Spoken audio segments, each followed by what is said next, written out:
All right, welcome back to the deep dive. So glad you're joining us today. We're diving into one of Earth's most, well, striking environments. Absolutely, and one that many people, picture is just empty space, maybe some sand. Exactly, but it's so much more complex. We've been digging into some really fascinating geographical texts, really getting into the science behind arid lands, deserts. Trying to understand the architecture, you could hmm say, and the powerful forces that shape them. Yeah, going beyond just the postcard picture of a dune. We want to get into the why and the how of those dramatic shapes, the rocky plains, even how water fits in, surprisingly. That's the plan. So, our mission for this deep dive is pretty clear. We're going to unpack the key concepts, look at the specific landforms, and explore those powerful, often invisible hands, mostly wind and water, that sculpt these vast regions. Hopefully you'll come away seeing deserts in a totally new light. Because they might look static, but they're constantly being worked on. Oh, absolutely. The forces are relentless, even if the changes happen over, very long time scales. So picture it. Vast horizons, intense heat, maybe silence. But look closer. The ground, the rocks, the air itself, it's all part of this dynamic system carving incredible features. There's a real complexity hidden in that apparent emptiness. And the starting point for all of this has to be the most basic thing, right? What actually makes a desert a desert? It comes down to one word: dryness, aridity. That's the absolute core definition we get from the source material. So it's not just about being hot. No, heat is often a factor, but the defining characteristic is dryness. Aridity is the keynote. Deserts are areas where it's so dry that plant growth is, well, rare, or in the most extreme cases, pretty much absent. That's what the source calls true deserts. Exactly. That lack of water dictates everything what can live there, how the land itself is shaped. It's a fundamental difference from more humid places. And these aren't just tiny patches on the globe. How much land are we talking about? It's huge. The source material points out that these arid and semi-arid lands cover about a fifth of the world's total land surface. A fifth. Wow, that's way more than I would have guessed. It's a significant chunk of the planet shaped by these dry conditions. So where do we typically find them? Is there a pattern? Oh, very much so. There's a very definite pattern.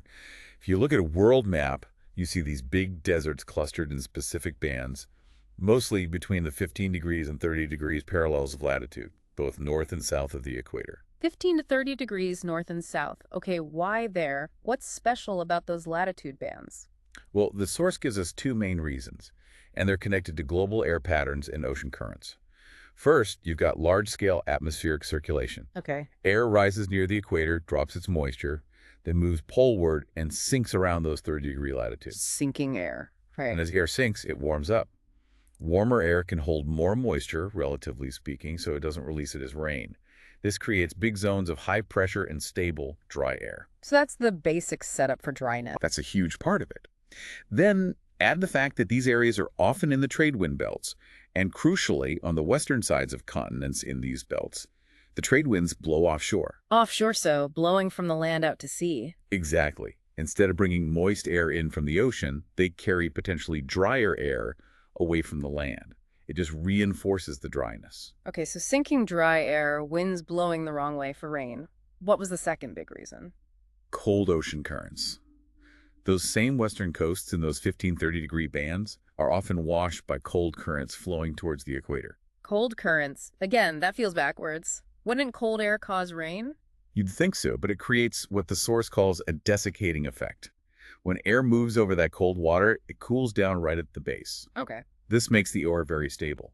Any moisture tends to stay trapped as fog or low cloud right over the cold water, rather than rising and forming rain clouds over the land. Ah, so the moisture is there, but it can't easily turn into rain over the land because the cold current keeps the air stable and low. Precisely.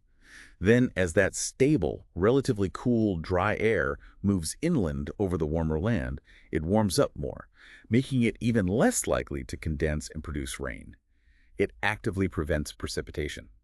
Wow, so it's that combination, sinking air, offshore winds, and cold currents creating a triple whammy of dryness, especially on those western continental edges. It's a very effective combination for suppressing rainfall, and it creates the perfect conditions for deserts.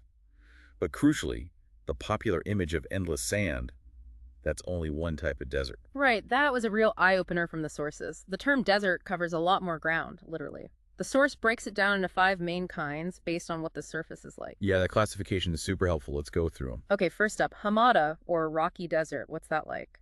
Imagine vast stretches of just bare rocks, maybe forming plateaus. The key thing is the surface is swept clean. The wind has literally blown away all the sand and dust. So the wind is just scouring it right down to the bone, essentially. Pretty much. It's an erosional surface. What's left is often smoothed or polished rock. Very stark, very barren. Any big examples? Oh, yeah. The Sahara has huge areas of hamada. The source specifically mentions Al-Hamada al-Hamra in Libya. That's almost 20,000 square miles of this bare, rocky desert. 20,000 square miles, just rock. Okay, what's the second type? That's the Reg, or stony desert. This one's different. It's covered in extensive sheets of angular pebbles and gravel. Pebbles and gravel, so Yeah. not bare rock, but not sand either. Why the difference from hamada? It's about the size of the material left behind.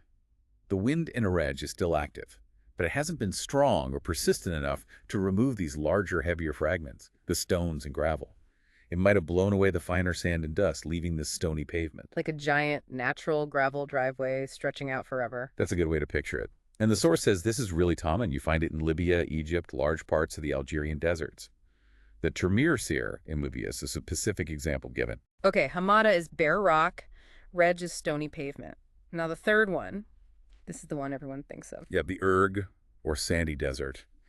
This is your classic sea of sand, vast areas covered in undulating sand dunes. A sea of sand. Where do these typically form within the bigger desert picture? Usually in the heart of the major deserts, you need a good supply of sand, obviously, and enough wind energy to move it around and pile it up into dunes. And can you actually see the wind shaping it? You mentioned undulating dunes. Absolutely. The surface of the sand, especially between the main dunes, is often covered in these beautiful, intricate ripple patterns. Those ripples are like a real-time map of the wind's direction and how it's constantly shifting the grains. Any famous ergs mentioned? The Kalanchio Sand Sea in Libya is a big one. Also, the sandy deserts of Turkestan, which are called Kum locally. The source material even has this fantastic image from Death Valley in California. It just perfectly captures that feeling of endless, sculpted sand. Looks like frozen waves. Yeah, those images are powerful. Okay, so rocky hamada, stony reg, sandy erg. What are the other 2 types? They seem a bit different. They are. The fourth is called Badlands. The name originally came from South Dakota in the U.S. Badlands topography. What does that look like? Think of really heavily eroded terrain. Lots of steep hills, sharp ridges, deep ravines, all packed closely together. It's very dissected, very rugged. And what causes that? Is it wind again? Surprisingly, no, not primarily. The source says badlands are mainly formed by the intense erosional power of occasional heavy rainfall, acting on soft sedimentary rocks or loose materials like clays. Wait, rainfall in a desert? How can rain be the main sculptor? It sounds contradictory, right? But think about it. Deserts get very little rain overall, but when it does rain, it's often a sudden, violent downpour. A flash flood scenario. Exactly. And crucially, there's hardly any vegetation to protect the ground. So when that intense rain hits soft, easily erodible material, the runoff is incredibly powerful and cuts into the landscape very quickly, carving out that complex network of gullies and ravines. Ah, so it's the intensity of rare rain on unprotected soft rock that does the job. That's fascinating. It really is. It shows water can be powerful even when scarce. The Painted Desert in Arizona, near the Grand Canyon, is a classic example. Early explorers called it Badlands, precisely because it was so difficult to cross this water-carved terrain. The Painted Desert. You can really see the layers exposed by that erosion. Okay, that's 4. What's the 5th and final type? The 5th is mountain deserts. Basically, high mountains and plateaus that happen to be located within an arid climate zone. Mountains in a desert. Yep. They experience the same overall lack of rainfall, but their elevation and the desert weathering processes give them a distinct look compared to mountains in wetter regions. How so? What makes them look different? The source describes them as exceptionally rugged. They get heavily dissected, forming sharp peaks, craggy ridges, very steep slopes, often with serrated outlines.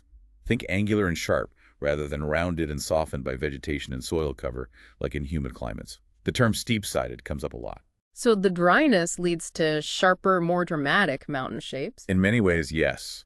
The weathering and erosion processes work differently without abundant water and vegetation. The Ahagar Mountains in Algeria and the Tibesti Mountains in Chad are mentioned as prime examples, huge, rugged ranges rising out of the Sahara. Okay, let's quickly recap those 5 types. Hamada, bare rock.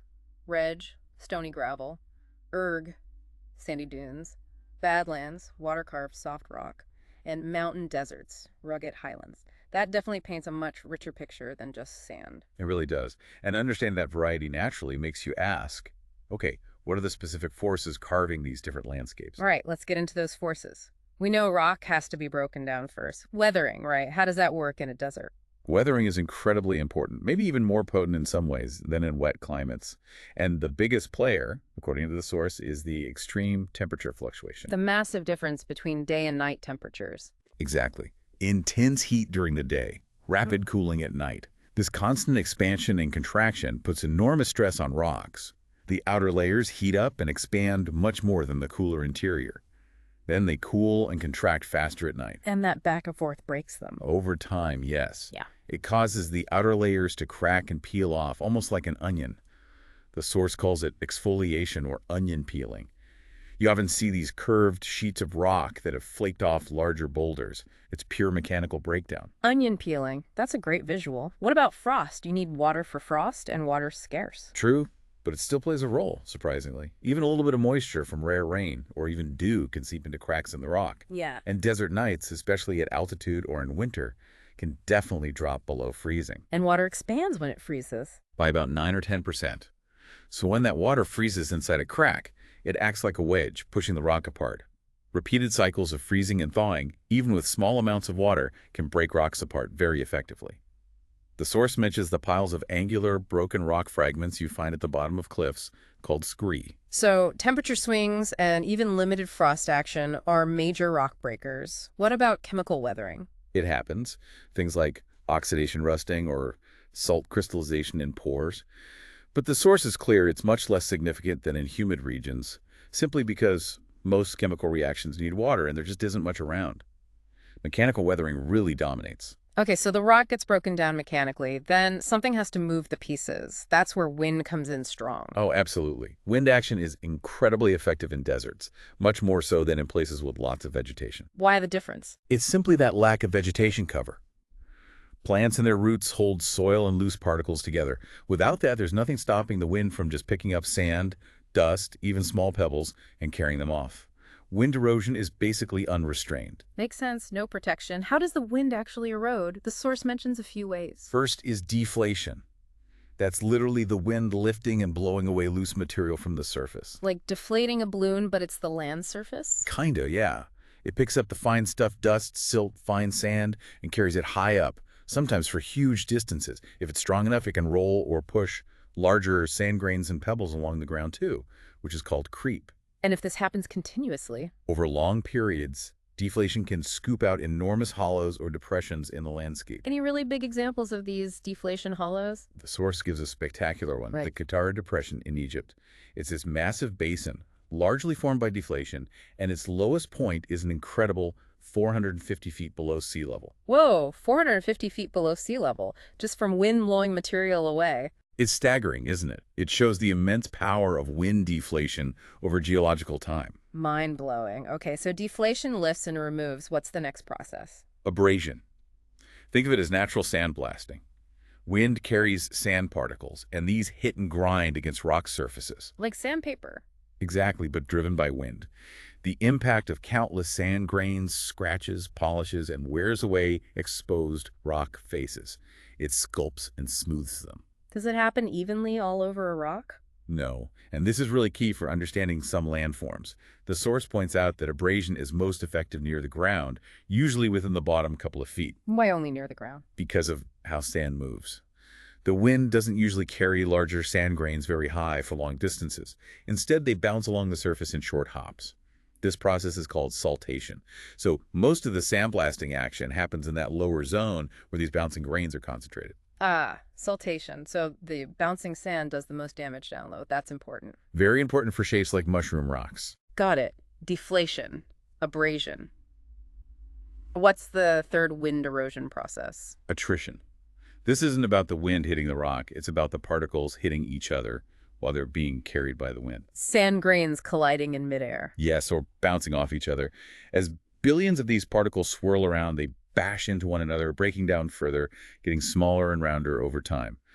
The source uses this great phrase, they get reduced into millet seed sand, meaning very fine, rounded grains. So attrition just grinds the ammunition down, basically. Okay, so we have weathering, breaking the rock, then wind using deflation, abrasion, and attrition to move and shape things. That's the toolkit.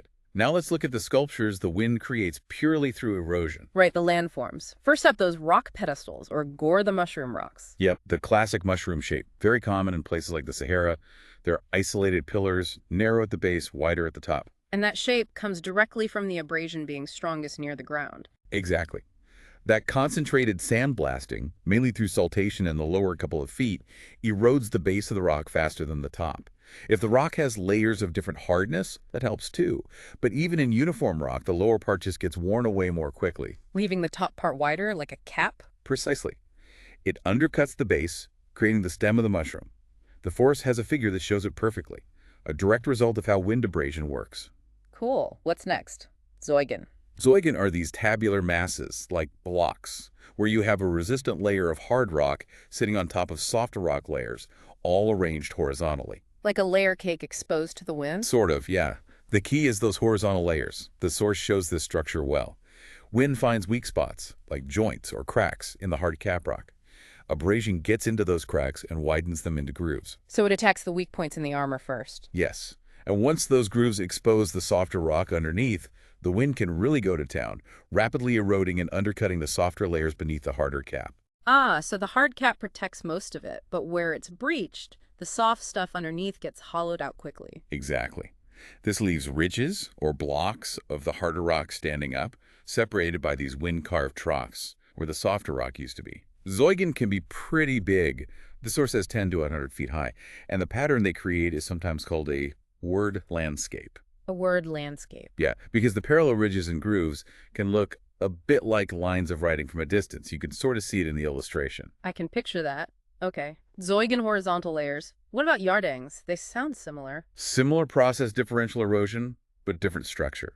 Yardangs form in vertical bands of hard and soft rock running parallel to the prevailing wind. Vertical stripes instead of horizontal layers. Right, and the wind carves out the softer vertical stripes, leaving the harder stripes standing as steep-sided ridges, again, aligned with the wind direction. So the wind just scoops out the weak corridors between the hard ridges. That's the idea. The source mentions they often look like the upturned hull or stern of a boat. They're usually a bit smaller than Zeugen, maybe 20 to 50 feet high. Stern of a boat. Okay. Where do you find these? Very dry places with the right geology. The Atacama Desert in Chile is mentioned, also Central Asia. Okay, so pedestals, mushrooms, Zeugen, horizontal layers, yardangs, vertical bands, all wind sculptures. What about mesas and buttes? Very iconic. Mesas and buttes are defined by that flat top, which is a resistant caprock protecting softer layers underneath. Mesa is Spanish for table, which fits perfectly. So they have that hard caprock too, but they're usually isolated features. Yes. They form when erosion strips away the surrounding softer rock, leaving these flat-topped hills or mountains standing high. The caprock acts like a shield. Over time, erosion attacks the sides, making the mesa shrink. And that leads to a butte. Exactly. Yeah. As the mesa gets smaller and narrower, it becomes a butte. A butte is basically just a smaller, more eroded mesa, taller than it is wide. The source shows that progression. So a butte is just a later stage of a mesa wearing away. Generally, yes. You see them a lot in canyon country, like the U.S. Southwest Arizona, Utah, where rivers have cut down through layered rock. Also on fault blocks, like Table Mountain in Cape Town, which is a huge classic mesa. Table Mountain, perfect example. And the last big erosional form, Inselbergs. Inselberg is German for island mountain. They're isolated hills that rise really abruptly from a flat plain. Like rocky islands in a flat sea. Exactly. They're often the last remnants of an ancient plateau or mountain range that's been almost completely eroded away, leaving only the toughest, most resistant rock cores, often granite or gneiss. What do they look like? Very steep slopes, often kind of rounded or dome-shaped on top. Think Uluruwayers Rock in Australia. The source mentions examples in Nigeria, Western Australia, the Kalahari. They just stand there alone, spectacularly. The last man standing, geologically speaking. Pretty much. And just quickly, the source also mentions Vetifax or Dracanter at the small scale. These are pebbles faceted and polished by wind abrasion. So wind sculpts even individual stones. Yep. Dreikanter means three-edged in German, because the wind hitting from different directions can carve multiple flat faces onto one rock. Little wind-carved sculptures. Incredible detail. Okay, so that covers wind erosion, but wind also builds things, right? Deposition. Absolutely. It drops the material it carries, creating whole new landscapes. Section 4. Depositional landforms.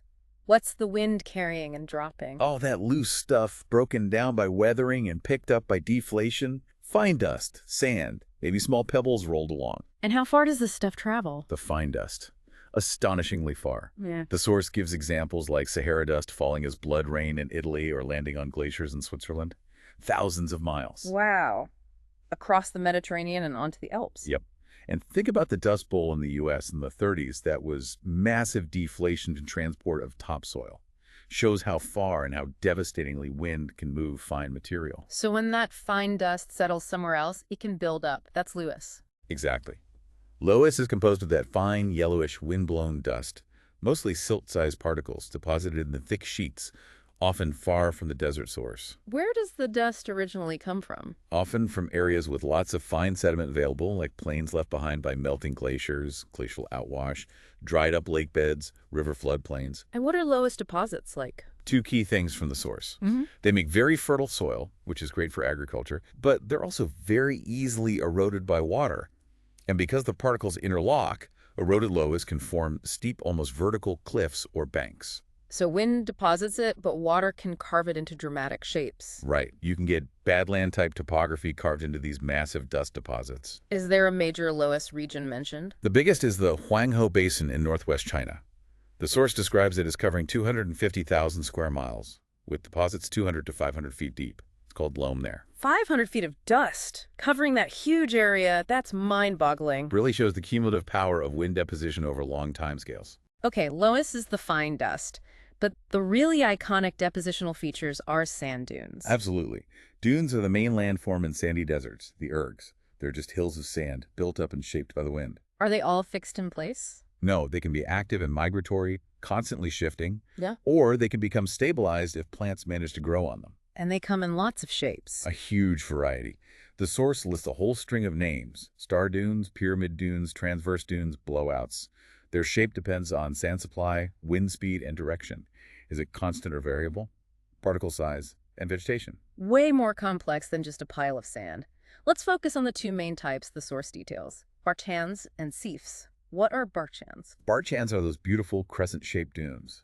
The source has a great illustration. They often occur alone or in groups, and they move with the prevailing wind. Crescent-shaped, with the horns pointing downwind. Exactly. They have a gentle slope facing the wind where sand gets pushed up, and a steep slope on the downwind side, the slip face, where sand cascades down.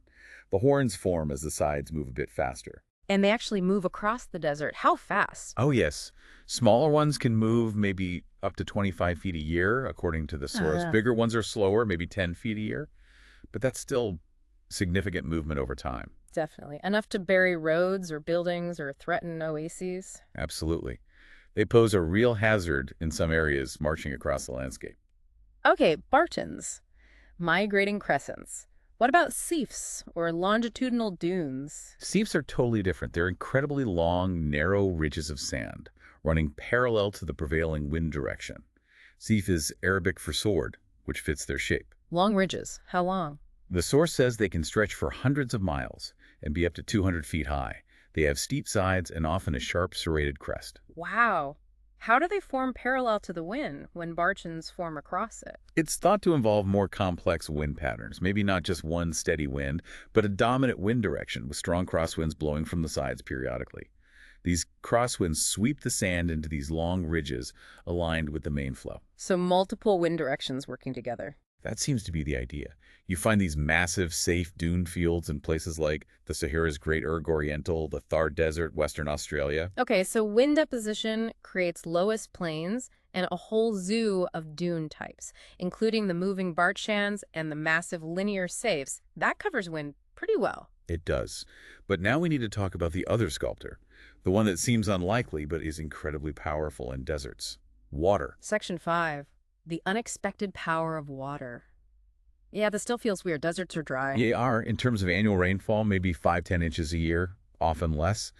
But the key, as we hinted at with Badlands, is how that rain falls when it does come. Not gentle showers, then. Definitely not. The source emphasizes it often comes as violent, short thunderstorms, intense downpours. You might get a huge amount of rain in just a few minutes or hours. A deluge. Exactly. And Yeah. remember, there's very little vegetation to intercept it or hold the soil. So what happens? Massive runoff, really fast. Precisely. Mm. The water doesn't soak in much. It flows rapidly over the surface as sheet wash and quickly concentrates into temporary raging streams and flash floods. And these floods are powerful. Incredibly powerful. Even though they don't last long, they can pick up and move enormous amounts of sediment, sand, gravel, even boulders very quickly down slopes and through channels. So it's the intensity of rare water events on an unprotected landscape that makes water such a big erosional force here. That's the crucial point. And the most obvious landforms created by this erosion are the channels themselves, the dry stream beds you see. Wadis. Wadis, yes. That's the common term, especially in North Africa and the Middle East. The source mentions they're called arroyos in the American Southwest, or shots elsewhere.